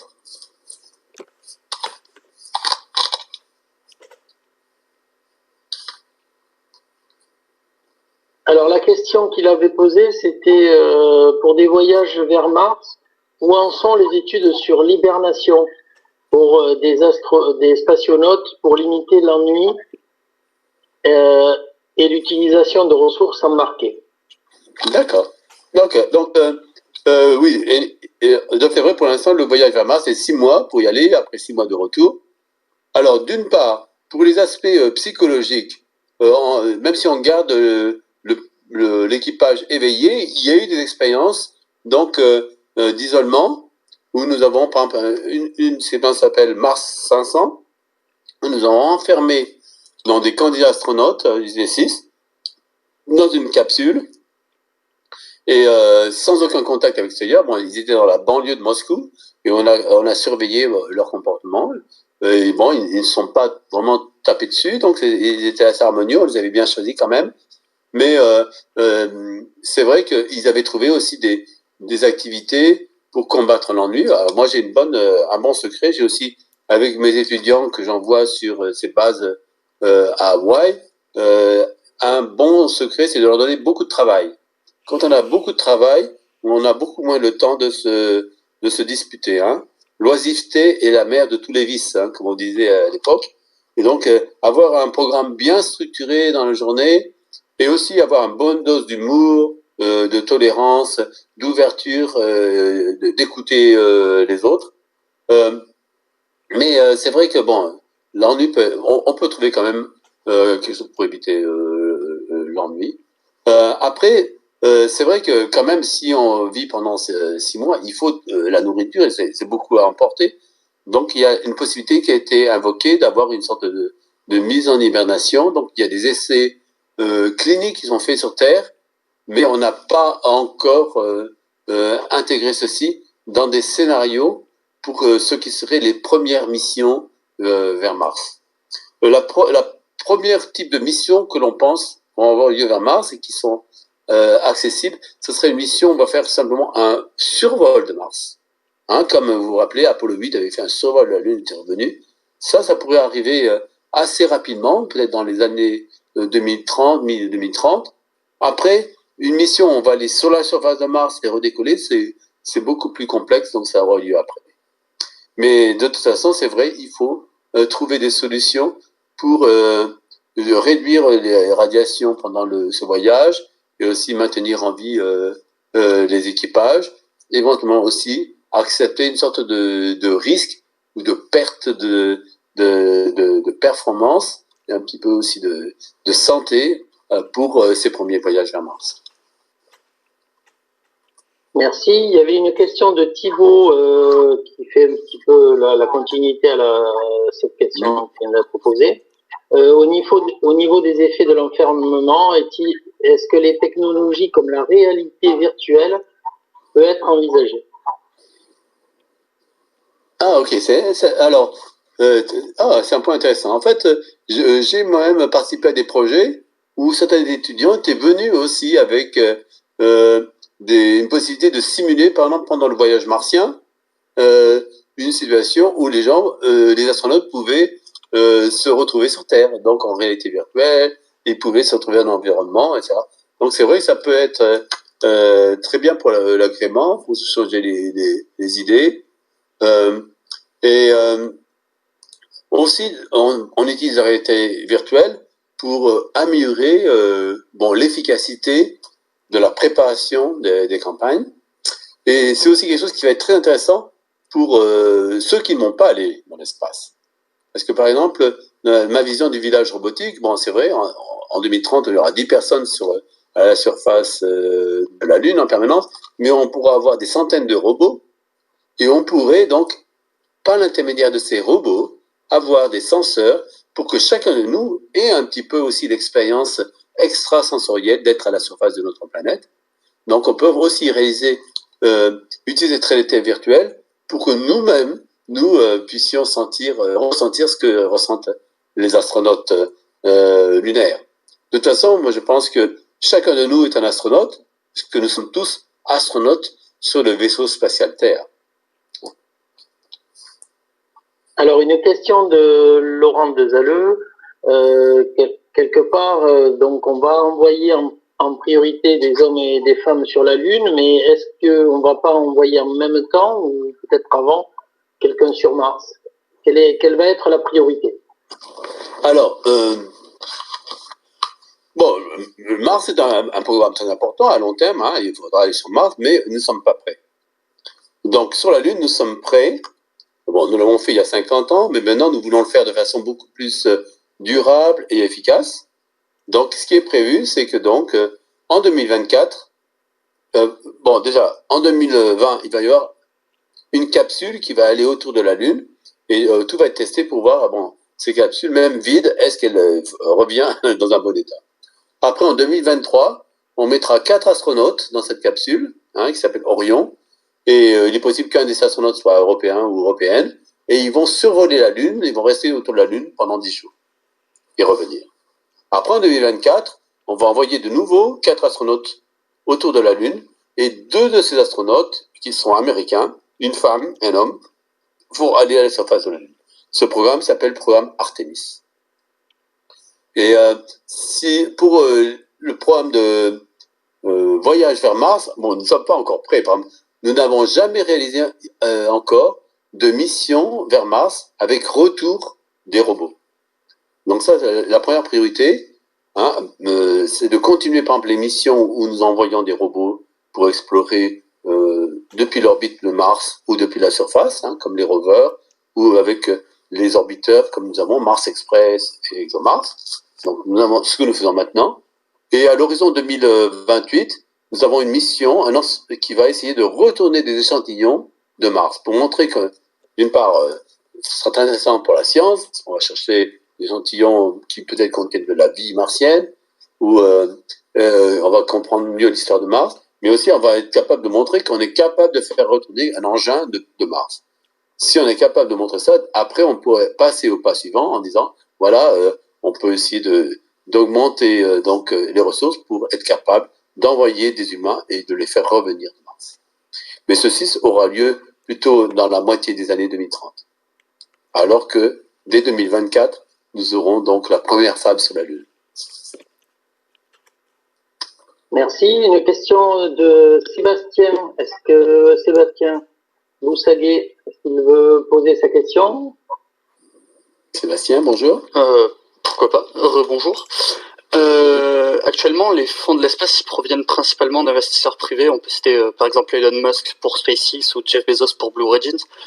Et le truc là, c'est que certains remettent en permanence la légitimité des fonds qui sont investis dans l'espace. Est-ce que vous pensez que dans un futur proche ou même lointain, les entreprises de tout type seraient intéressées vers une communication ou un marché possible sur l'espace? Alors, il faut corriger ces points. Bon, le marché de l'espace, il y a tout un marché d'application de l'espace. Ce marché d'application de l'espace, satellite de télécommunication, de télévision, navigation, il est 10 fois plus important que ce que mettent les gouvernements. Ensuite, le marché, je dirais, de l'exploration de l'espace lointain de la Lune et de Mars, pour l'instant, c'est encore les gouvernements qui mettent l'essentiel. Il y a le cas particulier donc de Elon Musk qui a développé donc sur ses fonds propres un investissement pour développer des fusées et une capsule nouvelle, beaucoup plus économique.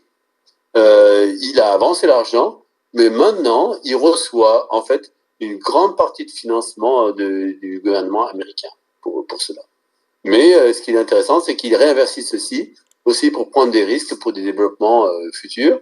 Et aussi, surtout, il crée une compétition et il oblige les anciens acteurs, qui étaient quand même très coûteux, d'essayer d'être plus compétitifs.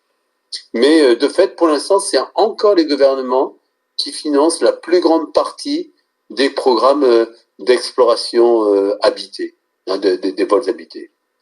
Et par exemple, dans ce programme Artemis, hein, c'est un programme où la NASA dépense de l'ordre de, on pourrait dire, de l'ordre de 10 milliards d'euros par an, hein, c'est beaucoup, hein, c'est 10 fois plus que ce que nous dépensons en Europe.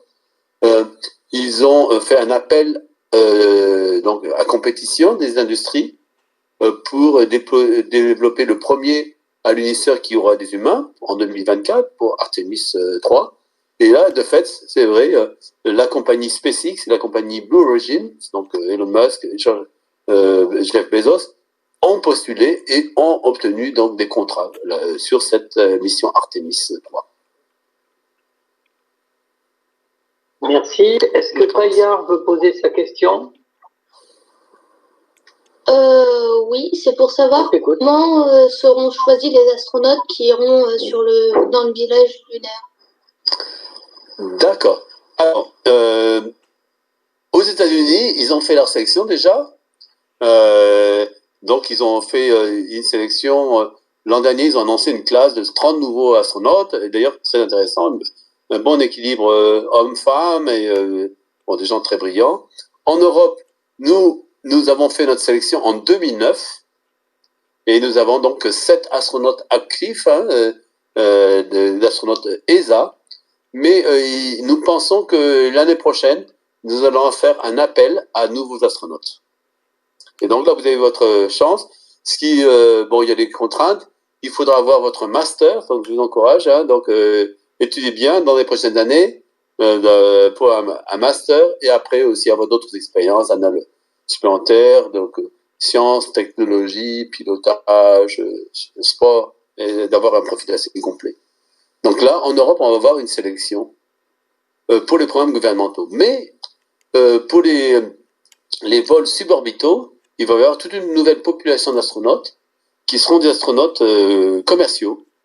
Donc, où vous achetez votre billet et donc vous êtes capable après d'avoir une formation d'astronaute commercial, ou aussi il y aura un certain nombre d'astronautes commerciaux qui vont donc créer donc une sorte de corps qui va être utilisé pour faire des expériences à bord de vols suborbitaux.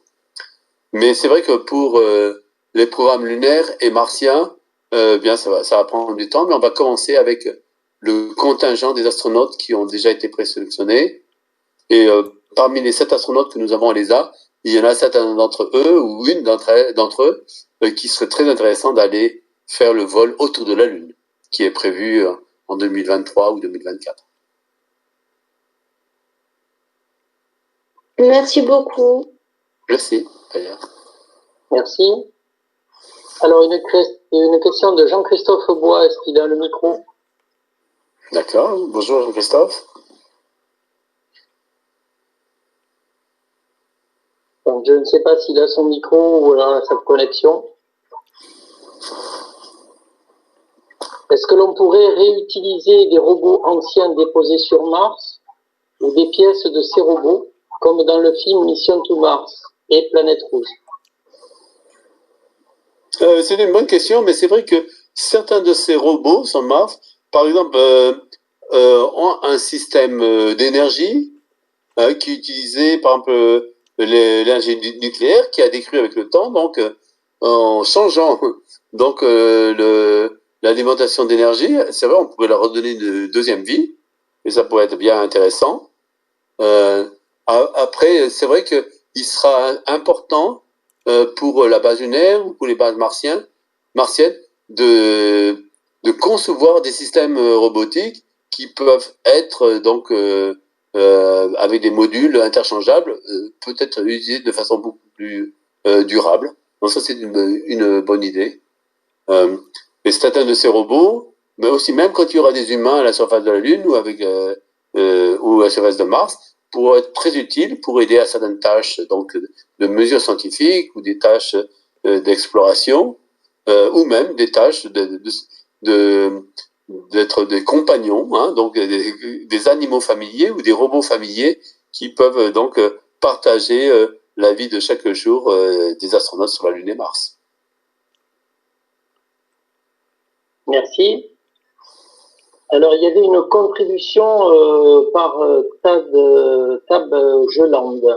Est-ce qu'il a le micro? Est-ce qu'il veut poser sa contribution?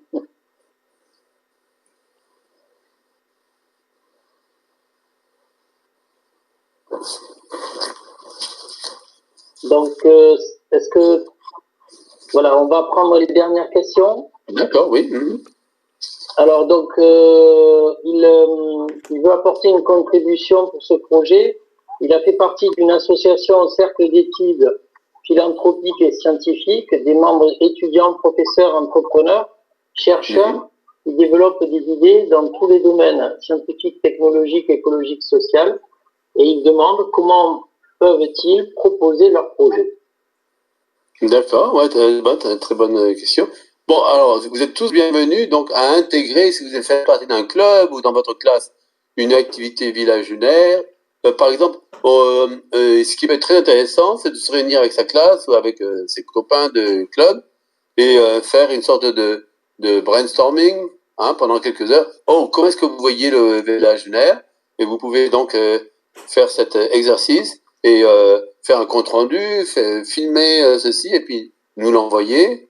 D'autre part, nous mettons à votre disposition des documents et aussi des films ou des images que vous pouvez utiliser pour des projets scolaires d'études ou des projets donc associatifs.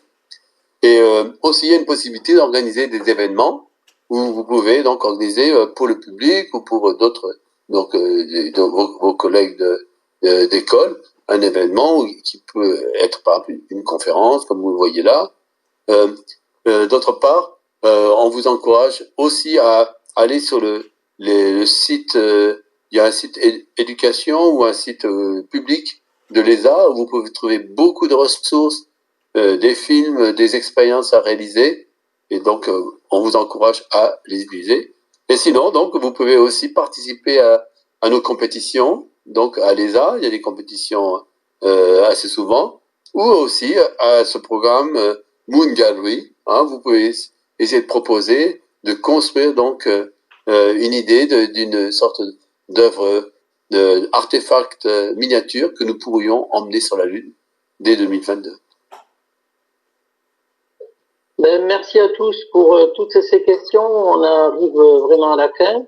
Je vous remercie bien entendu, professeur, pour cette conférence, même si maintenant on n'est plus confiné. Donc voilà. D'accord, ok. Merci beaucoup. Merci beaucoup. Je laisse le dernier mot aussi donc à vous, bien sûr, et à Benjamin Schreiber, donc de SpaceTube. Oui. Benjamin? Mais oui, je remercie évidemment M. Point pour cette présentation passionnante. Ce sont toutes des informations dont on a rarement la vue aussi complète. Et ça donne vraiment une idée d'où va l'Europe dans ce domaine-là. Et je vous rappelle simplement que SpaceTube, le concours SpaceTube qui vous amène à créer des vidéos, attend de votre part des créations sur la plateforme dont j'avais envoyé l'adresse et que je vous renverrai bientôt. Merci à tous. Bien, d'accord, merci beaucoup, merci à tous hein, pour votre participation. De toute façon, vous êtes la génération hein, qui... bon, moi j'ai eu la chance d'avoir un bébé sur la Lune, hein, c'est mon petit bébé Spartan, un satellite robotique qui est allé là-bas.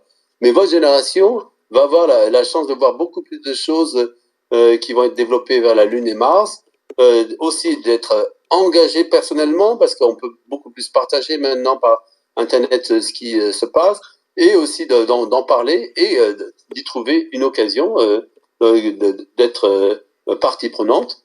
Donc je vous encourage donc à continuer à bien étudier, mais aussi à innover et essayer d'intégrer donc toute cette sphère de l'espace dans notre vie de tous les jours, hein, et aussi même essayer de voir un peu plus loin.